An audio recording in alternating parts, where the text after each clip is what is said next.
SDPI പ്രവർത്തകൻ സലാഹുദ്ദീന്റെ അനുസ്മരണ ദിനത്തിൽ എസ് ആകൃതിയിലുള്ള കത്തികൊണ്ട് കേക്ക് മുറിച്ചാഘോഷിച്ച് RSS.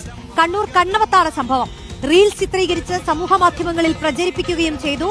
ദൃശ്യങ്ങളുടെ അടിസ്ഥാനത്തിൽ പോലീസ് കേസെടുത്തു.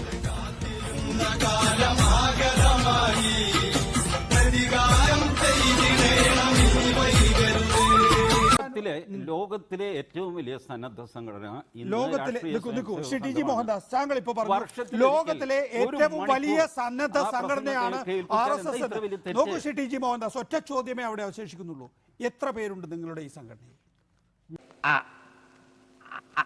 അതല്ല ഉദ്ദേശം. ഞാൻ മാറി പിന്നെ ചൂടാണ്ട് AC ഒന്നും ഇല്ല. അത് ഞങ്ങളുടെ സംഘടനയിൽ എത്ര പേരുണ്ടെന്ന് എനിക്ക് തന്നെ എങ്ങനെ അറിയാം നിങ്ങൾക്ക് ഇത് ലോകത്തിലെ ഏറ്റവും വലിയ സംഘടനയാണെന്ന്? ലോകത്തിൽ ഇന്ന് നാഷണൽ വോളണ്ടിയർ കോർ എന്നറിയപ്പെടുന്ന, ഇംഗ്ലീഷിൽ അറിയപ്പെടുന്ന RSS ആണ് ഏറ്റവും വലിയ സന്നദ്ധ സംഘടന. പറയുന്നതൊന്ന് പ്രവർത്തിക്കുന്ന വേറൊന്നും. അവന്മാർ അങ്ങനെ പറയുന്ന ആളുകൾ